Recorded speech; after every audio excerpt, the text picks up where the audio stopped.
सोलापूर जिल्ह्यातील माळशिरस तालुक्यातल्या तांदुळवाडी येथे 9 जणांचा बळी गेलेल्या भीषण विहिरी दुर्घटनेनंतर आणखीन एक धक्कादायक बाब समोर आली आहे.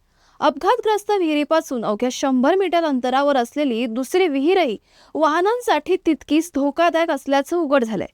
विशेष म्हणजे सुमारे 15 दिवसांपूर्वी याच विहिरीत पालेभाज्या घेऊन जाणारी पिकअप गाडी कोसळली होती. मात्र स्थानिक शेतकऱ्यांच्या प्रसंगावधानामुळे चालकाचे प्राण वाचले होते. रस्त्याचं काम सुरू असताना संरक्षण कठडा उभारण्याचं आश्वासन ठेकेदाराने दिलं होतं. मात्र काम पूर्ण होऊनही कोणतीही सुरक्षा व्यवस्था करण्यात आली नसल्याचा आरोप विहीर मालकांनी केलाय. विहीर बुजवण्याऐवजी मजबूत संरक्षण भिंत उभारावी अशी मागणी आता प्रशासनाकडे करण्यात येत आहे.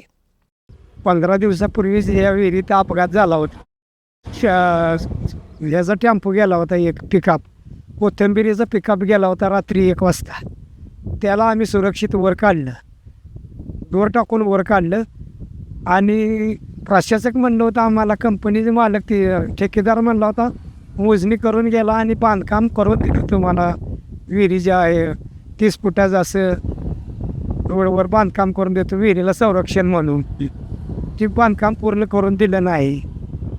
सरकारकडे आम्हाला आमच्या विहिरीला कठडं संरक्षण बांधून दिलं मग बाज झालं. आमचं म्हणणं हीच आहे, कठडं बांधून दिलं पाहिजे सरकारनं आम्हाला. विहीरमधून आमचं शेत आहे भरपूर, येतं 8 एकर शेत आहे या विहिरीवर. मग त्याला पाणी कुठून देणार सरकार?